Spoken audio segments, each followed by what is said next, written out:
তোমাদের upcoming West Bengal ANM এবং GNM entrance পরীক্ষাকে টার্গেট করে আমাদের যে ক্লাস আসছে আজকে তার 10 নম্বর ক্লাসে আমরা চলে এলাম।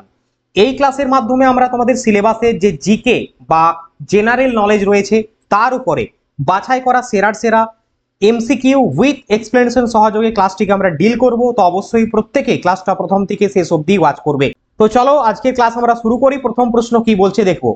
তোমরা যদি অ্যান্সার জানো তাহলে অবশ্যই প্রত্যেকটা প্রশ্নের উত্তর দেওয়ার চেষ্টা করবে। প্রথম প্রশ্ন কি রয়েছে দেখো, আয়তন অনুসারে ভারত কততম দেশ? পঞ্চম, সপ্তম, ষষ্ঠ, চতুর্থ। চারটে অপশন রয়েছে, সঠিক উত্তর কোনটা হবে চারটে অপশনের মধ্যে বলো। আয়তন অনুসারে ভারত কততম দেশ বিশ্বে? তো বিশ্বে ভারত হচ্ছে সপ্তম বৃহত্তম দেশ। অপশন বি হবে আমাদের সঠিক উত্তর।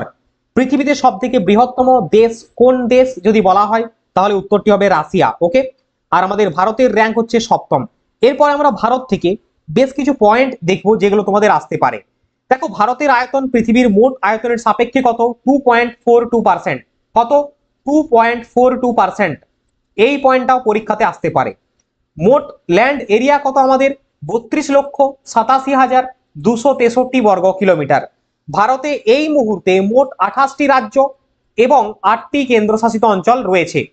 ভারতের অক্ষাংশ কত বিস্তার যদি আমরা দেখি, 6 ডিগ্রি 45 মিনিট উত্তর অক্ষাংশ থেকে 37 ডিগ্রি 6 মিনিট উত্তর অক্ষাংশ, এবং দ্রাঘিমাংশ কত বিস্তার যদি দেখি, 68 ডিগ্রি 7 মিনিট পূর্ব থেকে 97 ডিগ্রি 25 মিনিট পূর্ব দ্রাঘিমাংশ পর্যন্ত বিস্তৃত। ভারতের পূর্ব পশ্চিমে সময়ের পার্থক্য কত? 1 ঘন্টা 56 মিনিট বা প্রায় তোমরা 2 ঘন্টা ধরতে পারো। ভারতের পূর্বতম এবং পশ্চিমতম দ্রাঘিমা রেখার পার্থক্য কত? 29 ডিগ্রি বা 30 ডিগ্রি ধরতে পারো। আচ্ছা, উত্তর দক্ষিণ বিস্তার কত? 3214 কিলোমিটার। পূর্ব পশ্চিমে বিস্তার কত? 2933 কিলোমিটার। আচ্ছা, কটি রাজ্যের উপর দিয়ে কর্কটক্রান্তি রেখা গিয়েছে? মোট 8টি রাজ্যের উপর দিয়ে কর্কটক্রান্তি রেখা গিয়েছে, এবং রাজ্যগুলির নাম এখানে দেওয়া রয়েছে: মিজোরাম, ত্রিপুরা, পশ্চিমবঙ্গ, ঝাড়খণ্ড, ছত্তিশগড়, মধ্যপ্রদেশ, রাজস্থান, গুজরাট। এই 8টি রাজ্যের উপর দিয়ে কর্কটক্রান্তি রেখা অতিক্রম করেছে। এইখান থেকেও তোমাদের প্রশ্ন কিন্তু হতে পারে। সো হয়ে গেল আমাদের ফার্স্ট প্রশ্ন। চলো নেক্সট পরবর্তী কোশ্চেনে যাই। মালদ্বীপ ও মিনিকয় এর মাঝখানে কোন সীমারেখা রয়েছে? 6 ডিগ্রি, 9 ডিগ্রি, 8 ডিগ্রি, 10 ডিগ্রি। মালদ্বীপ ও মিনিকয়ের মাঝখানে কোন সীমারেখা রয়েছে? বলো সঠিক উত্তর কোনটা হবে?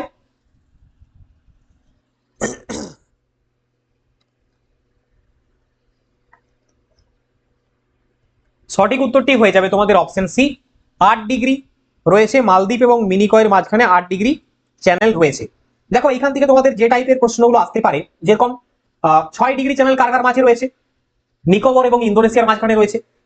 8 ডিগ্রি চ্যানেল মালদ্বীপ মিনিকয়ের মাঝখানে। 9 ডিগ্রি চ্যানেল মিনিকয় লাক্ষাদ্বীপের মাঝখানে। 10 ডিগ্রি চ্যানেল লিটল আন্দামান এবং কার নিকোবরের মাঝখানে। ভারত এবং শ্রীলঙ্কার মাঝখানে মোস্ট ইম্পর্টেন্ট পয়েন্ট কক প্রণালী রয়েছে। আন্দামান এবং কোকো দ্বীপপুঞ্জের মাঝে কোকো চ্যানেল রয়েছে। তাহলে যে পয়েন্টগুলো তোমাদের দিচ্ছি সেগুলো খুব ভালো করে কিন্তু এখানে বারবার করে রিভিশন দিয়ে দাও। ওকে, নেক্সট পরবর্তী প্রশ্নে চলো। পরবর্তী কোশ্চেন, পূর্বঘাট পর্বতের সর্বোচ্চ শৃঙ্গ কোনটি? আনাইমুদি, জিন্দাগাড়া, কলসুবাই, ধূপগড়।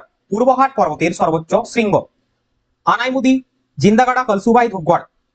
3 নম্বর প্রশ্নের সঠিক উত্তর কোনটা হবে প্রত্যেকে যদি জানো অবশ্যই কমেন্টের মাধ্যমে জানাবার চেষ্টা করবে। দেখো, অপশন এ তে রয়েছে আনাইমুদি। আনাইমুদি হচ্ছে ওয়েস্টার্ন ঘাট, ঠিক আছে, ওয়েস্টার্ন ঘাট অর্থাৎ ভারতের যে পশ্চিম ঘাট পর্বতমালা তার সর্বোচ্চ শৃঙ্গ বা হাইয়েস্ট পিক হচ্ছে আনাইমুদি, তাই তো? আর পূর্বঘাট পর্বতের সর্বোচ্চ শৃঙ্গ হলো জিন্দাগাড়া। অপশন বি হবে আমাদের সঠিক উত্তর। Option B is the correct answer. এরপরে অ্যাডিশনাল তথ্য আমরা দেখবো। দেখো, পূর্বঘাট ও পশ্চিমঘাট পর্বত নীলগিরি পর্বতমালার কাছে মিলিত হয়েছে তামিলনাড়ুতে। খুব ইম্পর্টেন্ট পয়েন্ট। পশ্চিমঘাট পর্বতের সর্বোচ্চ শৃঙ্গ হচ্ছে আনাইমুদি, 2695 মিটার। ওকে, উত্তর সহ্যাদ্রির সর্বোচ্চ শৃঙ্গ হচ্ছে কালসুবাই। সাতপুরা পর্বতমালার সর্বোচ্চ শৃঙ্গ ধূপগড়। নীলগিরি পর্বতের সর্বোচ্চ শৃঙ্গ দোদাবেতা। আরাবল্লী পর্বতের সর্বোচ্চ শৃঙ্গ গুরুশিখর। মহাকাল বিন্ধ্য এবং সাতপুরা পর্বতের মধ্যে সংযোগ রক্ষা করছে। মহাকাল পর্বতের সর্বোচ্চ শৃঙ্গ হচ্ছে অমরকণ্টক। আর ভারতের সর্বোচ্চ শৃঙ্গ কোনটা? ভারতের সর্বোচ্চ শৃঙ্গের নাম হচ্ছে কাঞ্চনজঙ্ঘা। যদি ডিসপিউটেড এরিয়া ধরে করে বলা হয় তাহলে কেটু হবে। পৃথিবীর সর্বোচ্চ শৃঙ্গ মাউন্ট এভারেস্ট কোথায় অবস্থিত? নেপালে অবস্থিত। ওকে, চলো নেক্সট পরবর্তী প্রশ্ন। দিল্লি সুলতানি সাম্রাজ্যের কোন রাজবংশ সবচেয়ে কম সময়ের জন্য শাসন করেছিল? খিলজি, তুগলক, সৈয়দ, লোদি। দিল্লি সুলতানি সাম্রাজ্যের কোন রাজবংশ সব থেকে কম সময় শাসন করেছিল? ওকে, সঠিক উত্তরটা কোনটা হবে? সঠিক উত্তরটি হয়ে যাবে Khilji. Option A is the correct answer. Khilji বংশ সব থেকে কম সময় শাসন করেছিল, প্রায় 30 বছর। প্রায় নয়, একদম 30 বছরই হবে, 30 বছর শাসন করেছিল। সব থেকে বেশি সময় শাসন করেছিল 94 বছর, 94 ইয়ার শাসন করেছিল কে? তুগলক বংশ। ওকে, দিল্লি সুলতানি সাম্রাজ্যে যে সমস্ত বংশগুলো শাসন করেছিল যদি আমরা দেখি, দাস বংশ, খিলজি বংশ, তুগলক বংশ, সৈয়দ বংশ, লোদি বংশ। দীর্ঘতম সময়কাল তুগলক, স্বল্পতম সময়কাল খিলজি। এখানে দেখো রেড কালারে হাইলাইট করে দেওয়া রয়েছে কত সাল অবধি শাসন করেছিল কোনটা, এবং কোন সাল থেকে কোন সাল অবধি চলেছিল তারও প্রত্যেকটা এক্সটেনশন টাইম দেওয়া রয়েছে এখানে।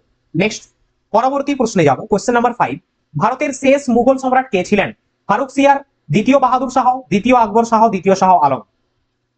শেষ মুঘল সম্রাট কে ছিলেন? মুঘল সাম্রাজ্যের প্রতিষ্ঠাতাকে বাবর। শেষ মুঘল সম্রাট কে ছিলেন? দ্বিতীয় বাহাদুর শাহ। অপশন বি হবে সঠিক উত্তর, option B is the correct answer. দ্বিতীয় বাহাদুর শাহর ছদ্মনাম কি ছিল? জাফর ছদ্মনাম ছিল। দ্বিতীয় আকবর শাহ রামমোহন রায়কে রাজা উপাধি দিয়েছিলেন। দ্বিতীয় আকবর শাহ অপশন সি তে রয়েছে, দেখো রামমোহন রায়কে রাজা উপাধি দিয়েছিলেন। মোহাম্মদ শাহ রঙ্গিলা নামে পরিচিত ছিলেন। মোহাম্মদ শাহ কে ছিলেন? রঙ্গিলা নামে পরিচিত ছিলেন। ওকে, সো হয়ে গেল প্রত্যেকটা পয়েন্ট। চলো নেক্সট পরবর্তী প্রশ্নে যাওয়ার আগে ছোট্ট একটা আপডেট তোমাদের দেবো। এই মুহূর্তে বাজারের সব থেকে সেরা যদি প্রশ্ন সহযোগী প্র্যাকটিস সেট চাইছো তাহলে বলবো এক্সাম বাংলার এই বইটি তোমার জন্য একটি আদর্শ প্র্যাকটিস বুক হতে চলেছে। কারণ এই বইটিতে যে সমস্ত প্রশ্নপত্র রাখা হয়েছে তোমাদের সিলেবাস অনুযায়ী পরীক্ষার স্ট্যান্ডার্ডিটি মেনটেন করে, এবং সেই প্রশ্নগুলো রয়েছে যেখানে পরীক্ষায় আসার সম্ভাবনা সব থেকে বেশি। ক্যাটাগরি 1, ক্যাটাগরি 2 যেরকমটা তোমরা প্রশ্নপত্রে প্রশ্ন সাজানো থাকে ঠিক সেইভাবে প্রত্যেকটা সেট আমাদের সাজানো এখানে রয়েছে। সঙ্গে আরেকটা ভালো জিনিস এখানে রয়েছে, ম্যাথ এবং তোমাদের যে রিজনিং রয়েছে তার কমপ্লিট সলিউশন পাবে এখানে। এই প্র্যাকটিস সেটের মধ্যেই পাবে তোমরা বিগত বছরের প্রশ্নের কমপ্লিট সমাধান। যে সমস্ত পরীক্ষার্থী এখনো পর্যন্ত সংগ্রহ করনি তাদেরকে বলবো ডেসক্রিপশন বক্সে লিংক দেওয়া আছে, লিংকে ক্লিক করে সেখান থেকে আমাদের অফিসিয়াল ওয়েবসাইটে গিয়ে বাই নাওতে ক্লিক করে সংগ্রহ করে নাও আজই এক্ষুনি ক্লাসটা দেখার পরে। কারণ ইতিমধ্যে হাজার হাজার ছেলে মেয়ে রাজ্যে যারা পরীক্ষা দেবে 2025-এ তারা কিন্তু সংগ্রহ করে তাদের প্রস্তুতিকে আরো মজবুত করছে। তো তুমি কেন পিছিয়ে থাকবে? লিংকটা আমি এই ক্লাসের ডেসক্রিপশন বক্সে দিয়ে দিচ্ছি, সেখান থেকে সংগ্রহ করতে পারবে। ওকে, তো যারা চাইছো নিতে একবার চেক আউট করে অবশ্যই দেখে নিও। চলো নেক্সট পরবর্তী প্রশ্নে যাই। কোশ্চেন নাম্বার 6, 6 নম্বর প্রশ্ন কি বলছে দেখো, নিচের কে এশিয়ার আলো নামে পরিচিত? যীশু খ্রিস্ট, জরাথুস্ট্র, গৌতম বুদ্ধ, নবী মোহাম্মদ। বলো সঠিক উত্তর কোনটা হবে? এশিয়ার আলো নামে পরিচিত গৌতম বুদ্ধ, বৌদ্ধ ধর্মের প্রতিষ্ঠাতা। Option C is the correct answer. Next, Tripitaka কোন ভাষায় রচিত? পালি, সংস্কৃত, ব্রাহ্মী, খরষ্টি। ত্রিপিটক পালি ভাষায় রচিত। অপশন এ হবে আমাদের সঠিক উত্তর, ত্রিপিটক পালি ভাষায় রচিত। ওকে, নেক্সট পরবর্তী প্রশ্ন, রবীন্দ্রনাথ ঠাকুরের সহজপাঠ গ্রন্থটির চিত্র কে অঙ্কন করেন? নন্দলাল বসু, গগনেন্দ্রনাথ ঠাকুর, রামকিঙ্কর বেজ, জয়নুল আবদিন। খুব ইম্পর্টেন্ট, খুব ইম্পর্টেন্ট। ওকে, একদম ভিভিআই করে দাও। সহজপাঠ গ্রন্থটি চিত্রগুলো অঙ্কন করেছিলেন নন্দলাল বসু, এবং সহজপাঠ গ্রন্থের লেখক রবীন্দ্রনাথ ঠাকুর। প্রত্যেকেই জানো, প্রত্যেকেই পড়েছো বাল্যকালে। So option A is the correct answer, option A হবে সঠিক উত্তর। দেখো নন্দলাল বসুর বিখ্যাত যে সমস্ত চিত্রগুলো রয়েছে বা চিত্রাঙ্কন করেছেন তিনি, তার মধ্যে অন্যতম হলো আশ্রম, রামায়ণ, ধরিত্রী, শিবের বিস্পান, সিদ্ধিদাতা গণেশ, দীক্ষা, উমার তপস্যা, পার্থসারথী। জয়নুল আবদিনের দুর্ভিক্ষের ছবি, রামকিঙ্কর বেজের কলের বাঁশি, গগনেন্দ্রনাথ ঠাকুরের আত্মার অভিযাত্রা, জমপুরি খানাবাড়ি। তো মোস্ট ইম্পর্টেন্ট প্রত্যেকটা চিত্রশিল্পীর যে সমস্ত বিখ্যাত চিত্রকর্ম রয়েছে সেই লিস্টটা একবার অবশ্যই চেক আউট করে নাও এখান থেকে। নেক্সট পরবর্তী প্রশ্নে চলো, বোনালু কোন রাজ্যের উৎসব? বোনালু কোন রাজ্যের উৎসব? তেলেঙ্গানা, রাজস্থান, মহারাষ্ট্র, হরিয়ানা। বোনালু কোন রাজ্যের উৎসব? বলো সঠিক উত্তর কোনটা হবে? সঠিক উত্তর হয়ে যাবে আমাদের অপশন এ, বোনালু হচ্ছে তেলেঙ্গানার একটি festival. So option A is the correct answer. দেখো যদি বিভিন্ন রাজ্যের উৎসব দেখি আমরা, তেলেঙ্গানাতে হয় বোনালু, উগাড়ি, ঠিক আছে, দুসেরা। রাজস্থানে হয় আদিবাসী কুম্ভ মেলা, ব্রজ, তিজ, মরু উৎসব। মহারাষ্ট্রে গণেশ চতুর্থী, নাগ পঞ্চমী, চিকু উৎসব, ঠিক আছে, গুড়ি পাড়াও হয়। হরিয়ানাতে দিওয়ালি, লোহরি, বসন্ত পঞ্চমী, বৈশাখী। এই বৈশাখীটা কিন্তু আসে এবং লোহরিটাও আসে। So option A is the correct answer. Next পরবর্তী কোশ্চেন, থমাস কাপ কোন খেলার সাথে যুক্ত? Tennis, badminton, polo, football. Thomas Cup কোন খেলার সাথে যুক্ত? থমাস কাপ, বলো। কোশ্চেন নাম্বার 10, 10 নম্বর প্রশ্নের সঠিক উত্তর কোনটি হবে? থমাস কাপ দেওয়া হয় হচ্ছে ব্যাডমিন্টনে। ওকে, অপশন বি হবে সঠিক উত্তর, থমাস কাপ ব্যাডমিন্টনে দেওয়া হয়। এখানে দেখো টেনিস থেকে যে সমস্ত ট্রফি বা কাপ দেওয়া হয়, ডেভিস কাপ দেওয়া হয়, ইউথান্ট কাপ দেওয়া হয়। ইউথান্ট বেসিক্যালি এটা টেবিল টেনিসের ক্ষেত্রে দেওয়া হয়, মানে টেনিসের আন্ডারে পড়ছে। গাফার cup, Grand Prix, Wightman cup, Travancore cup যেটা মহিলাদের ক্ষেত্রে দেওয়া হয় টেনিসের আন্ডারে। ব্যাডমিন্টনের ক্ষেত্রে দেওয়া হয় মালয়েশিয়ান কাপ, উবের কাপ আর থমাস কাপ। ওকে, চলো নেক্সট পরবর্তী প্রশ্ন, অ্যাপেলের সদর দপ্তর কোথায় অবস্থিত? Seattle, Cupertino, Suwon, Redmond. অ্যাপেলের হেডকোয়ার্টার, অ্যাপেল প্রত্যেকেই জানো, অ্যাপেল ম্যাকবুক, অ্যাপেল স্মার্টফোন রয়েছে, তাই না?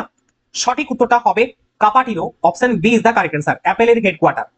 বিভিন্ন সংস্থার সদর দপ্তর দেখো, তোমাকে এই টাইপের প্রশ্ন করবে যে অমুকের সদর দপ্তর কোথায় অবস্থিত। এখানে অ্যাপেল দেওয়া আছে, হয়তো অ্যামাজন দিয়ে দিল তোমাকে, ঠিক আছে। তো অ্যামাজনের হেডকোয়ার্টার কোথায়? Seattle, Washington, USA. আমেরিকার ওয়াশিংটনের সিয়াটেলে অবস্থিত। অ্যাপেলের হেডকোয়ার্টার কাপাটিনো, ক্যালিফোর্নিয়া। স্যামসাং এর হেডকোয়ার্টার ইয়ংটং, ইউ সুওন সাউথ কোরিয়া বা দক্ষিণ কোরিয়াতে, মাইক্রোসফটের হেডকোয়ার্টার রেডমন্ড ওয়াশিংটন ইউএসএ তে। ওকে, চলো নেক্সট কোশ্চেন নাম্বার 12, ক্লোরোফর্মের রাসায়নিক সংকেত কোনটি? ক্লোরোফর্মের রাসায়নিক সংকেত কোনটি? বলো সঠিক উত্তর কোনটা হবে। দেখো এমনি দিনে আমরা লাইফ সায়েন্স, ফিজিক্যাল সায়েন্স এগুলো ক্লাস তো করি, আজকে জিকে করছি, কিন্তু এর আন্ডারও সায়েন্স আসছে, কারণ তোমরা দেখবে জিকে এর আন্ডারও দু একটা সায়েন্সের প্রশ্ন চলে আসে। ওকে, সঠিক উত্তরটা হবে অপশন এ, CH-Cl3, ক্লোরোফর্মের রাসায়নিক সংকেত। নেক্সট প্রশ্ন, সোনার রাসায়নিক সংকেত কোনটি? AU, HG, GD, AG, সোনার রাসায়নিক সংকেত। একদম ভিভিআই প্রশ্ন। ওকে, খুব ইম্পর্টেন্ট প্রশ্ন, সঠিক উত্তরটা হবে AU, option A is the correct answer. সোনার রাসায়নিক সংকেত হচ্ছে AU। ওকে, দেখো সোনা পর্যায় সারণীর 11 নম্বর সারিতে অবস্থিত, একে মুদ্রা ধাতুও বলা হয়। সিলভার বা রূপো, তারও রাসায়নিক সংকেত রয়েছে AG। পারদ, পারদের রাসায়নিক সংকেত কি? HG। Gadolinium GD। ঠিক আছে, তো রাসায়নিক সংকেতগুলো দেখবে এগুলো, বিশেষ করে সোনা, রূপো এবং পারদের। নেক্সট পরবর্তী কোশ্চেনে চলো, মাদার টেরেসা কত সালে নোবেল শান্তি পুরস্কার পেয়েছিলেন? 1975, 1979, 1981, 1982। নোবেল পুরস্কার বলেছে, তো মাদার টেরেসা নোবেল পুরস্কার পেয়েছিলেন শান্তিতে 1979 সালে। আর তিনি ভারত রত্ন পুরস্কার পেয়েছিলেন কবে? ভারত রত্ন লিখে নাও এটা খাতায়, ভারত রত্ন পেয়েছিলেন 1980 সালে, 1980s। ওকে, আচ্ছা, মাদার টেরেসা 1979 নোবেল শান্তি পুরস্কার পান। তিনি গাটাসের সন্ত হিসাবে পরিচিত ছিলেন। 1910 সালে 26শে আগস্ট উত্তর মেসিডোনিয়াতে জন্মগ্রহণ করেছিলেন। নেক্সট পরবর্তী প্রশ্ন, ভারতের কোন রাজ্যকে 5টি নদীর দেশ বলা হয়? পাঞ্জাব, জম্মু কাশ্মীর, হরিয়ানা, উত্তরপ্রদেশ। ভারতের কোন নদীকে, কোন রাজ্যকে 5টি নদীর দেশ বলা হয়? সঠিক উত্তর হবে অপশন এ, পাঞ্জাব, পাঞ্চনাড়। ঠিক আছে, পাঞ্জাবকে বলা হয় পঞ্চনদীর দেশ, অপশন এ হবে সঠিক উত্তর। 5টি নদী কি কি? 5টি নদী কি কি বলতে পারবে? বলো 5টি নদী কি কি? বিপাশা, চেনাব, ঝিলাম, রাভি, শতদ্রু, এগুলো হচ্ছে 5টি নদী, পঞ্চনদীর দেশ বলা হয় পাঞ্জাবকে। নেক্সট পরবর্তী প্রশ্ন, কাজী নজরুল ইসলামের ছদ্মনাম কোনটি? অবধূত, কলহন, চাঁদ, কবি, ব্যাঙাচি। কাজী নজরুল ইসলামের ছদ্মনাম কোনটি? কাজী নজরুল ইসলামের ছদ্মনাম, সঠিক উত্তর হবে অপশন ডি, ব্যাঙাচি। অপশন ডি হবে আমাদের সঠিক উত্তর। দেখো কাজী নজরুল ইসলাম ব্যাঙাচি, এছাড়াও তিনি আর কি নামে পরিচিত? ধূমকেতু নামে পরিচিত। বিভিন্ন বাংলা যে সমস্ত কবি সাহিত্যিক রয়েছে তাদের ছদ্মনাম বা উপনাম বা ডাকনাম জিজ্ঞেস করতে পারে। সো কাজী নজরুল ইসলাম ব্যাঙাচি ধূমকেতু নামে পরিচিত। কালিদাস সমাদদার চাঁদ কবি নামে পরিচিত। কালিদাস নাগ হচ্ছে কলহন নামে পরিচিত। কালিকানন্দ মুখোপাধ্যায় অবধূত নামে পরিচিত। ওকে, ওয়েল নেক্সট পরবর্তী কোশ্চেন 17 নম্বর, ভারতের প্রথম মহিলা আইন সচিব হিসেবে কে নিযুক্ত হয়েছেন? মিতা ভার্মা, বন্দনা শর্মা, সুমন শর্মা, অঞ্জু রাঠি রানা। ভারতের প্রথম মহিলা আইন সচিব হিসেবে কে নিযুক্ত হয়েছেন? সঠিক উত্তরটা হবে Anju Rathi Rana, option D is the correct answer. Question number 17, সঠিক উত্তর হবে অপশন ডি। নেক্সট পরবর্তী কোশ্চেন তোমাদের জন্য, তোমাদের স্ক্রিনে, কোন ফিল্ম 2025-এ আইফা অ্যাওয়ার্ডে সেরা চলচ্চিত্রের পুরস্কার জিতেছে? Merry Christmas, Laapataa ladies, Bhool Bhulaiyaa 3, Madgaon express. সঠিক উত্তরটা হবে 4টে অপশনের মধ্যে লাপাতা লেডিজ 2025-এ আইফা অ্যাওয়ার্ডে সেরা চলচ্চিত্রের পুরস্কার জিতেছে।